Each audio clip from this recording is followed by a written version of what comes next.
Welcome back to the bench. Today we're going to continue to work on the Orange Crush. We have got the body fit over the transmission. We have the links and the axles on. Today we're going to work on shocks, drive shafts, so that we can get this into a roller soon here. So let's look and see what we got to do. I've heard, don't know, that the shocks on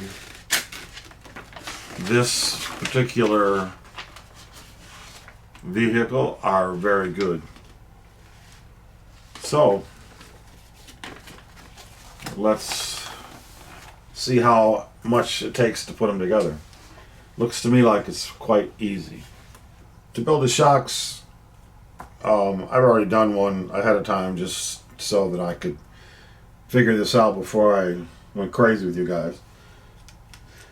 So first thing you need is a shaft, a piston. You need 2 C clamps, or E clamps as some people call them, a washer, a metal washer, the C clamps and a metal washer, and a large O-ring, black O-ring, a smaller black O-ring, and 2 red or orange O-rings, shock oil, a spring, a shock shaft end or rod end, whatever you want to call it,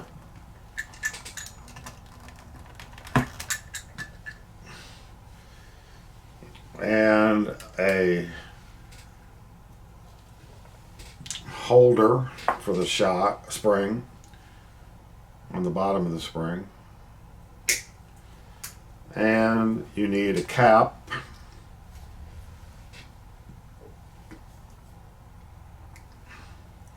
and you need a bottom cap and a top cap.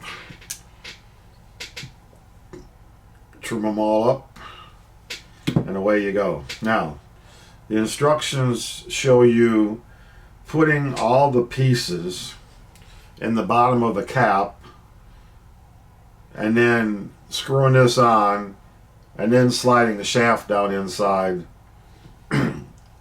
the barrel, shock barrel. Okay, so first thing you need to do is put the piston on the shaft with these little C clamps, E clamps, whatever you want to call them. Now, there's several ways to do this. The way I do it is I place the C clamp on the bottom slot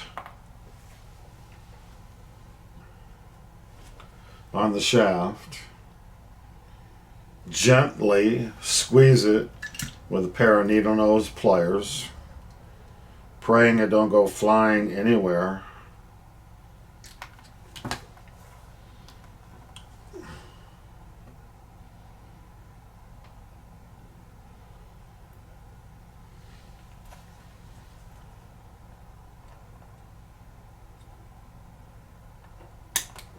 Lock it in place. Take the piston, place it on top of that C-ring, E-ring. Then take the second E-ring, which I don't, there it is, and place it right on top of the piston. Now you got something to rest on.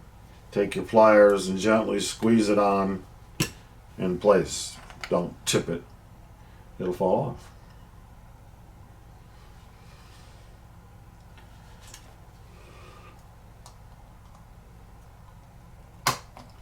Snaps in place. Now, like I said, it says to put all this other stuff inside the cap. The O-rings, the spacers. We have a spacer that goes in here. And a washer. If you take the cap, the shaft, and put it through the hole in the bottom of the shock tube, okay, then you can, in reverse order than what they show here, first put in the O-ring, a red O-ring,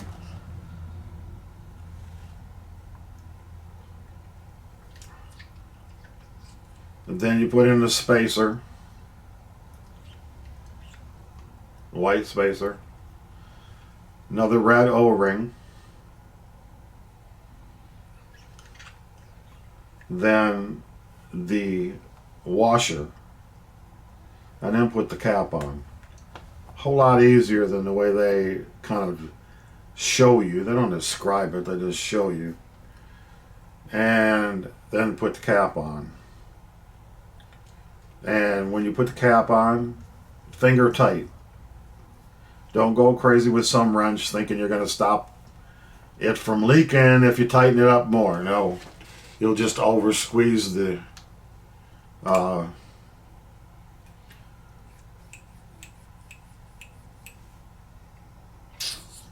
O-rings and cause it to leak. Okay, now on the top of the shock shaft, there are two black O-rings. The smaller one goes on top of the shock tube.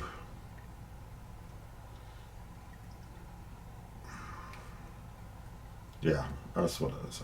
That's what they say. Okay. All right. Now, you get all that. Put the shock end on. That's their instructions. You don't have to put it on now, but we'll put it on. Got this little tool to hold my shock. It needs to go on pretty easily. Just tighten them on the end of the shaft.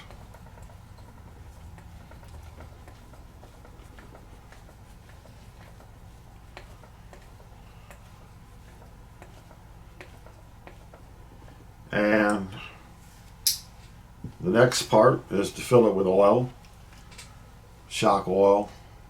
This is the Elements shock oil. Fill it up about 3/4 of the way, or a little bit from the top. Don't fill it up all the way to the top, because what you're going to do is push the air bubbles out, and you don't want to push the oil out.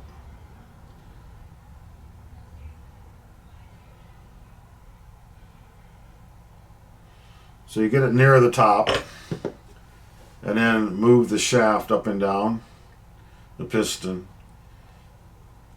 and watch for air bubbles. And keep doing that, and then when you don't have any more air bubbles coming out, you get all the air out of the oil, and makes them work smoother. Then once you get all the air out, fill it up to the top or close to the top. You don't have to fill it all the way to the top. And then screw the top on. Again, hand tight. You don't need to go crazy with the tool here. You just want to gently press down on that, and then no leak. Okay? Once you've done that, you take the shock spring tensioner adjuster, put a O-ring on it. Yeah, I don't know why, but there's an O-ring for it.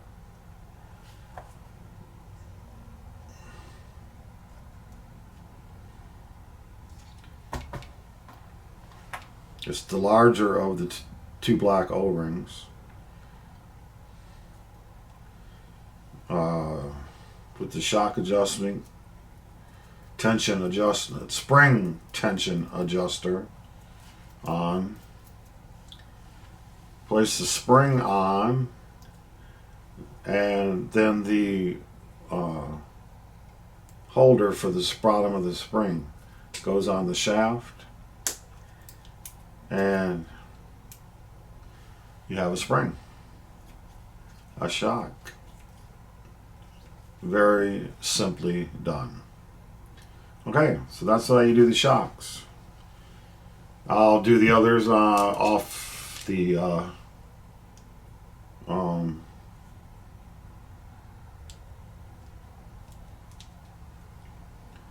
I put this on upside down. Didn't feel right.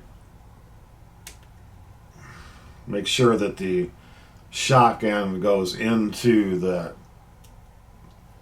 There we go. Alrighty. So, simply done. Okay, I'm going to do the other two. I already did one. And then I'll be back and we'll work on the drive shafts. Okay, so 4 shocks finished. Now, drive shaft. Drive shafts are pretty simple, but I'm going to put them in this video anyway.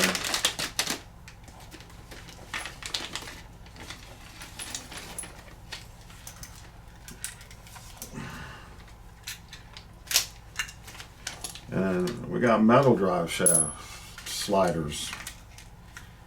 Oh, it's just interesting. I haven't seen that before.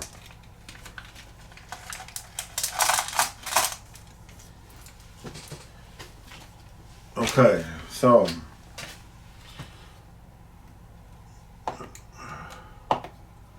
I'll show you one and then y'all will be good for the other one.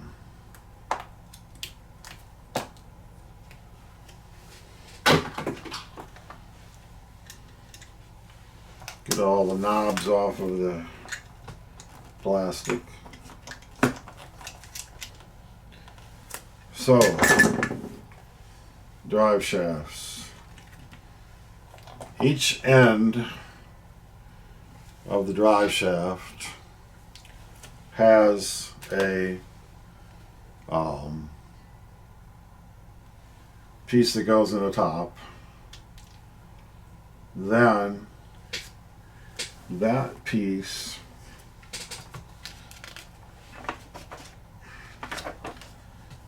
these are not explained very well, is screwed in, and you should use Loctite, blue Loctite.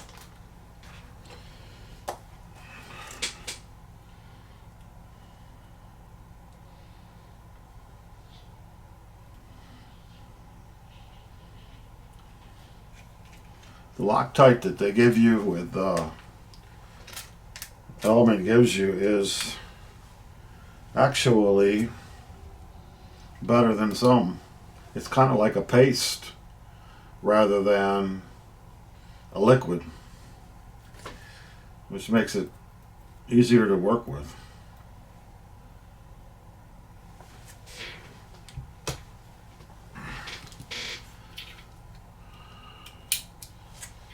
And that screw just goes in the bottom of that piece of drive shaft and screws into the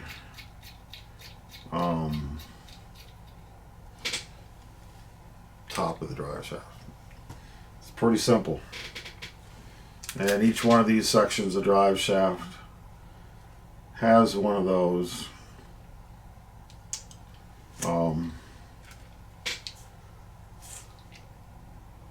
man, I can't think of the name of what they call it. I'll look at it and see what it says in here. They just call it drive shaft, male and female. Oops. Don't know if you can do that.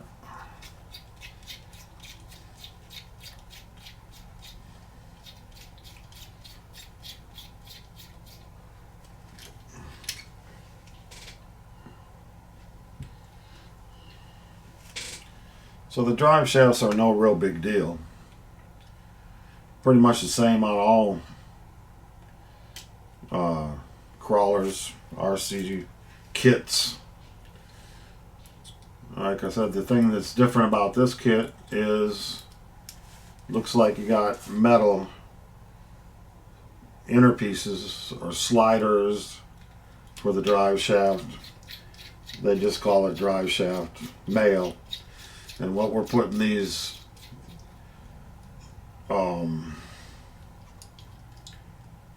CVA joints on is considered the female. Like I said, can you do that?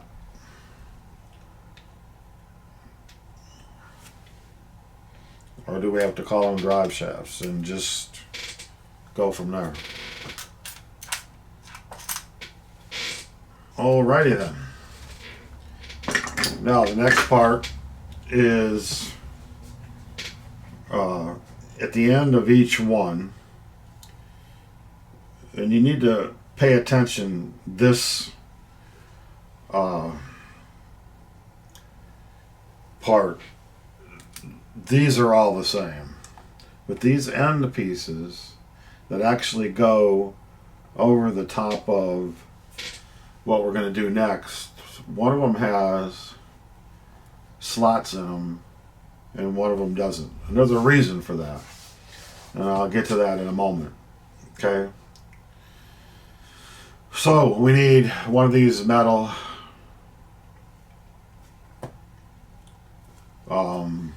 end caps that goes over the CVA as part of the CVA. Okay, and then there is a pin that goes inside of the CVA, and the cap of the CVA, the top part of the CVA. Ooh, that pin's gonna roll off of here.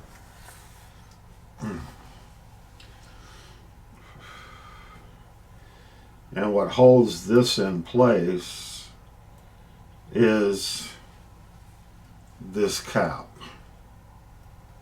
I forgot to put something in. Oh, yeah. Inside the CVA goes a little, looks like a spacer, bushing, and it has a hole in it. Then this goes on, and then I'll show you here in a second what I'm talking about.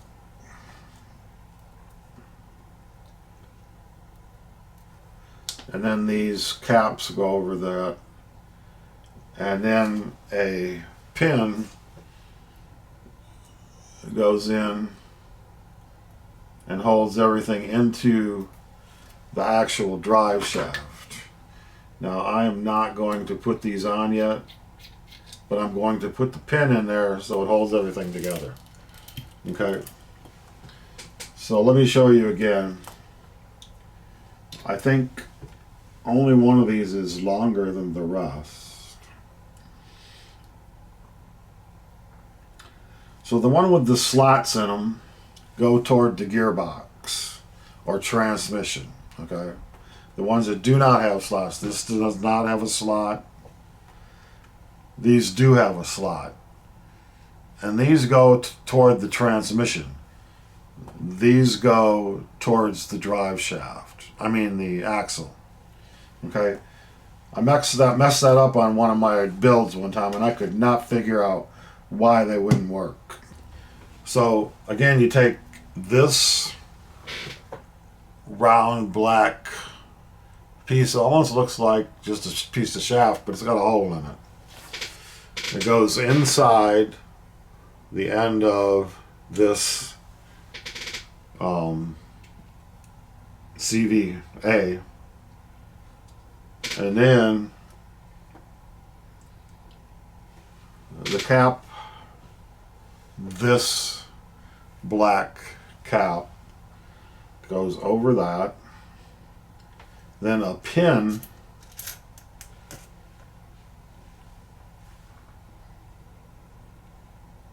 goes into those, and you got to line all that up. It can be, sometimes it can be a little frustrating,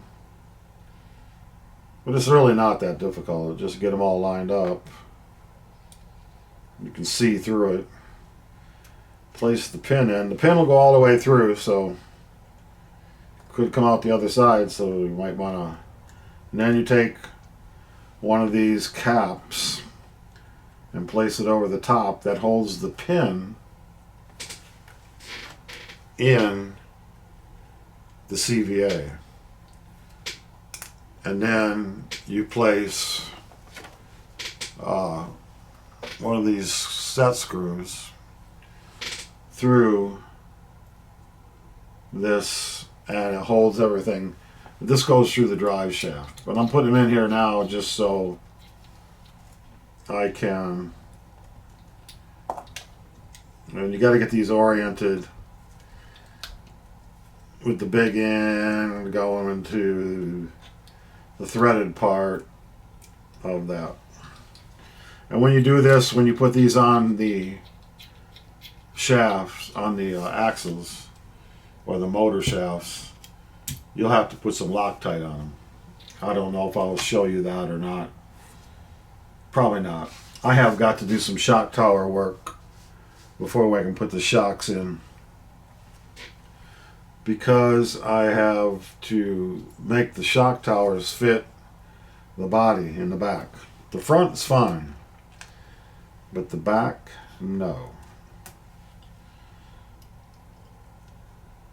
The body won't fit over the shock towers, so I have to cut holes in the back so the shock towers can come up through the body into the back of the Jeep. It's the way it is. Part of the deal. Alright, and then of course this slider goes inside.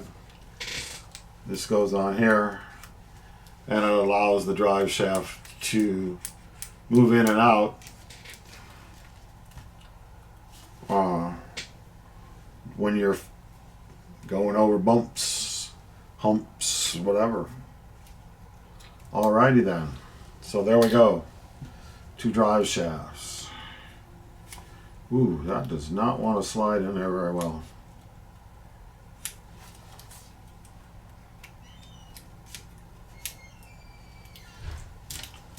Alright, 2 drive shafts, 4 shocks. Now we can get those axles tied into the frame. As soon as I get the shock posts back on here and up through the back of this, we're going to have to cut slots here for the shocks to come up, which is no biggie to me. Now if you don't want that, you can come find another way to attach the shocks to the frame. You could put them here and then mount them up into this area here on a slant. You could use them, but I want them to stand straight up and down because we're going to use this as a crawler, and we need all the shock movement we can get. Bring them in here. You can see that they're going to come up through the top of the back. Now if you want to put them in here so that they're slanted and you don't want to cut the back of it, you're going to have to get shorter shocks, which means you're going to have less travel and less smooth movement, in my opinion. Okay, so this has got to be hooked up here, and it's got to come up through the top or the bottom of the back seat area. And again, this is a rock crawler made to be a buggy, rock buggy with a Jeep body on it, and you got to do some modifications to the body to make it work. Alright guys, thanks for watching, and next time we should get the springs, the shocks, the drive shafts, and the tires and wheels on this thing and see what it looks like. Alright, thanks for watching. Y'all have a great day.